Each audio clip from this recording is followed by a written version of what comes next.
A ver si las 2 de la tarde, 21 minutos en todo el territorio de la República Argentina. Ahora sí estamos saliendo al aire. Perfecto.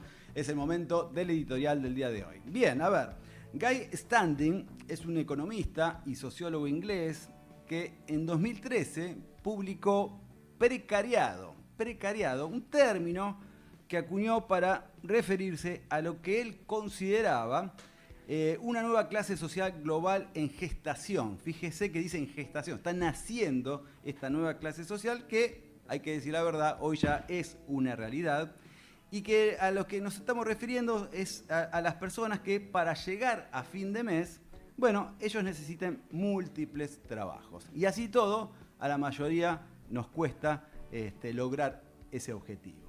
Y desde ya a esta gente se le suman los que perdieron sus laburos formales y viven de las changas o de lo que puedan conseguir para seguir existiendo. Así que ese es un poco el marco que él ya estaba anunciando por esa fecha, 2013, pero se remite a tiempo justamente más para atrás. Según este pensador, desde los becarios hasta los migrantes ilegales, este precariado se viene extendiendo producto de la creciente globalización económica que fue instalada, si se quiere, a nivel mundial realmente cuando comenzó en serio esta historia, con Margaret Thatcher y Ronald Reagan. Recordemos Margaret Thatcher, una mujer idolatrada por nuestro presidente de la nación. Bueno, en esos tiempos, en la década del 80, comienza esta locura neoliberal que en definitiva hizo que gran parte de la humanidad empiece a sobrevivir y no tanto a vivir como hasta ese momento se estaba dando.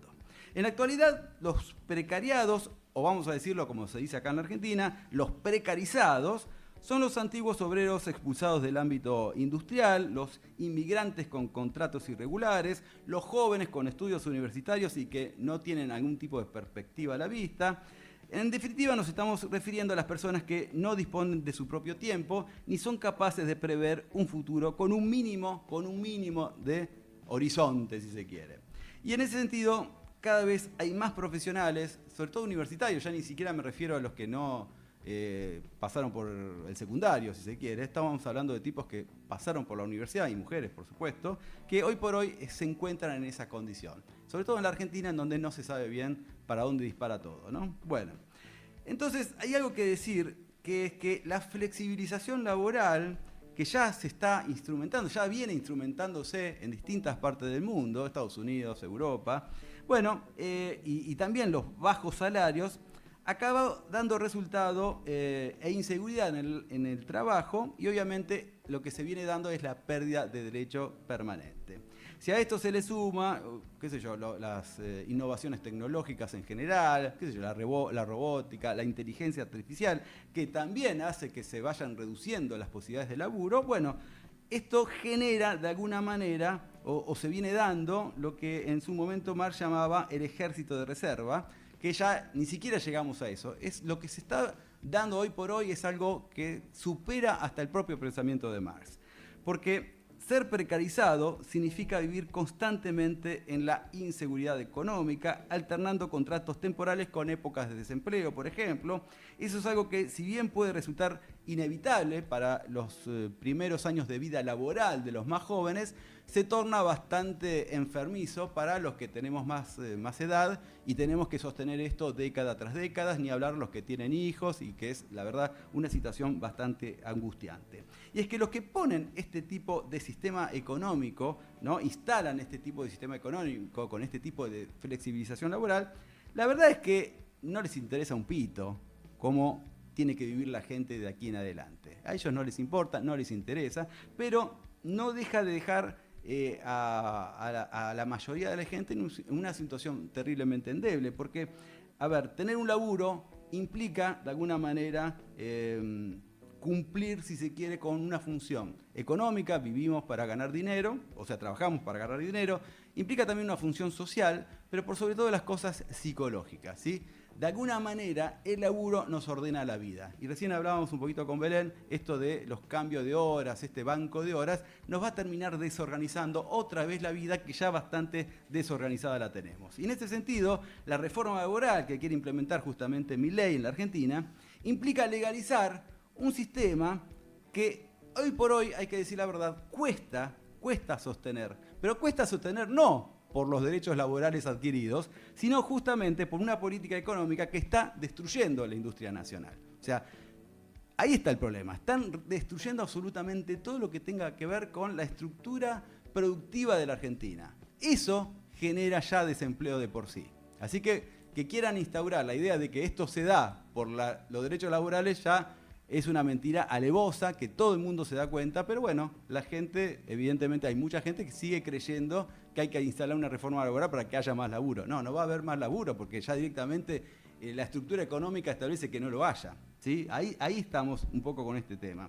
La apertura importadora, por ejemplo, la recesión y el ajuste estructural que se está ejecutando hace que las fábricas se terminen fundiendo o sobrevivan suspendiendo gente o directamente echando personal, que es lo que está sucediendo hoy por hoy. A ver, para que se dé una idea, desde el 2023, diciembre de 2023 y agosto de 2025, en nuestro país cerraron más de 18.000 empresas. 18.000 empresas, lo que equivale a 28 pymes por día. 28 pymes por día se están cayendo, están cerrando sus persianas. Y esto equivale a más de 280.000 puestos de laburo que se perdieron. 280.000 puestos de laburo que se perdieron. A ver, de hecho hay un informe del Grupo Atenas, que son todos economistas heterodoxos, creo que la mayoría trabaja en la provincia de Buenos Aires, define el momento actual como de glaciación productiva, frialdad productiva, ¿sí? Una situación gélida en términos productivos, donde la falta de una estrategia de desarrollo y de generación de divisas derivó en un estancamiento generalizado. A ver, vamos a subrayar. Generación de divisas. Lo que está sucediendo desde hace 2 años en nuestro país es que los dólares que entran, ¿sí?, son producto de una cuestión financiera. Ponen guita, ganan en la bicicleta financiera, el carry trade, algo así que se le dice, y bueno, se la vuelven a llevar. Hubo dólares, pero también hubo deuda. Hubo dólares, vienen, dejan los dólares, especulan financieramente, se llevan más dólares y nos dejan deuda a nosotros. Así estamos, ¿sí? O sea, lo que quiero decir es que los dólares que estamos necesitando tienen que venir de una cuestión productiva, tienen que venir de ese lugar, ¿sí? Tenemos que empezar a exportar nosotros conocimiento, producción, cosa que no estamos haciendo a nivel mundial, con lo cual es muy difícil sostener una economía de estas características como lo está haciendo este gobierno. Esto, en todo caso, lo que tenemos que dejar en claro, ¿sí?, es que no deja de ser una gran sanata que lamentablemente mucha gente se la está creyendo, pero en el fondo lo que ellos quieren es desterrar los derechos laborales que se adquirieron justamente o que se impusieron de algún modo a partir del 45 con el peronismo y que, le guste o no a ellos mismos, se mantienen en el artículo 14 bis de nuestra Constitución, con lo cual también hay que pensar que estos tipos deben querer cambiar la Constitución nacional, quieren hacer una reforma constitucional, porque la verdad, si toca o se instala este tipo de reforma, está tocando los derechos ya adquiridos. ¿Cómo van a hacer para hacerlo? Bueno, convengamos que ya hay una ley bases que de algún modo toca todo este tipo de cuestiones y así todo se lo aprobaron en el Congreso Nacional. Bueno, ese es el gran debate también que tenemos que hacer, ¿no?, con los políticos que evidentemente, de acuerdo a la postura ideológica que esté en el gobierno en cada periodo, bueno, muchos se adaptan, como también pasa con la justicia. La justicia, fíjese, ganó el oficialismo y ya directamente reflotan el tema de Cristina Kirchner, ¿sí?, con el tema de los cuadernos. Dejan vía libre a Macri para que no tenga ningún tipo de acusación más. Bueno, todo esto sucede permanentemente en nuestro país, sobre todo si hay que apoyar a los espacios de derecha. Además, tanto esta reforma como la previsional y la impositiva, que ya están contempladas en la ley base, como veníamos diciendo, y que se van a tratar en sesiones extraordinarias, ¿sí?, en el Congreso en diciembre, así que vamos a tener un año larguísimo, ¿no? Vamos a estar brindando y viendo qué pasó en el Congreso, más o menos. Bueno, son uno de los tantos puntos exigidos por el Fondo Monetario Internacional para prestarnos no la plata que nos dieron ahora, sino la que nos dieron en abril, ¿sí? Porque acuérdense que Argentina ya tiene una deuda con el fondo, incrementó la deuda con el fondo en 20.000 palos verdes, ¿sí? Así que bueno, esto es parte del juego, este juego perverso, ¿no? De un gobierno que permanentemente, pase lo que pase, nos viene endeudando mes a mes. En ese momento lo hicieron para evitar que el dólar, ¿se acuerdan?, se dispare, algo que volvió a suceder antes de las elecciones, motivo por el cual el Tesoro de Estados Unidos intervino inyectando dólares en el mercado cambiario local para evitar una inminente estampida si no lo hacía. Entiendan esto. Si en ese momento, una semana o 2 semanas antes, el dólar se disparaba, Milei no ganaba las elecciones. No ganaba las elecciones. O sea que Estados Unidos hizo hasta lo imposible para que eso no sucediera. Puso la guita, la tarasca que tenía que poner para evitar justamente eso.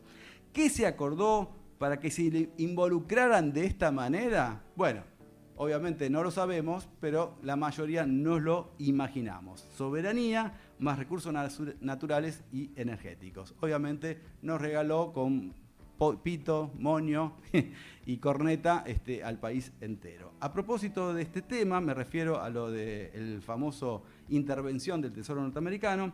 Esta semana se supo, que los dólares que aportó el Tesoro norteamericano para controlar la corrida cambiaria y de alguna manera despejar, ¿no?, o posibilitar el triunfo electoral del oficialismo el 26 de octubre, bueno, se reconvirtieron ahora en un préstamo, es decir, en una deuda que en este caso va a ser de 3.000 millones de dólares. Le debemos ahora también 3.000 millones de dólares que quedaron a cargo del Banco Central y cuyos intereses todavía no se conocieron. Lo cierto es que el crédito sería una ejecución parcial del swap.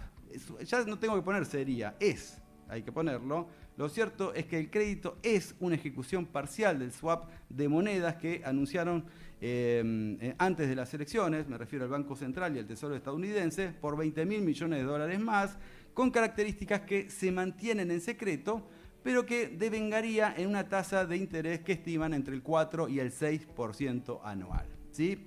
Insisto, esto lo dije al comienzo del programa, un negocio redondo para Scott Bessent y sus amigos que, de acuerdo a lo que señalaron muchísimos especialistas, con esta jugada se ganaron, estamos hablando de cuántas personas, 5, 10 personas, se ganaron 200 millones de dólares en menos de 2 semanitas. Así que miren cómo hacen negocio. Encima nos usaron como financiera, imagínense, hacen negocio con cualquier cosa. Pero bueno, así estamos. Pero bueno, retomando lo de la reforma y sabiendo que era un punto clave que iba a tratar el gobierno, sí o sí, sobre todo si ganaba las elecciones, cosa que sucedió, bueno, entonces a partir de ahí la CGT decidió, terminó eligiendo un consejo directivo justamente teniendo en cuenta el triunfo del oficialismo. Por eso mismo, el nuevo triunvirato que integran Octavio Argüello de Camioneros, Cristian Jerónimo de los empleados del vidrio y Jorge Sola del seguro van a intentar que esta reforma que quiere imponer el gobierno, no sea tal cual la quieren ellos. Vamos a ver cómo negocian eso. Que en definitiva estamos hablando de la precarización aún más del empleo, destruir los derechos de los trabajadores y, como vengo diciendo, la eliminación de los sindicatos. Eso es lo que quieren, eliminar los sindicatos.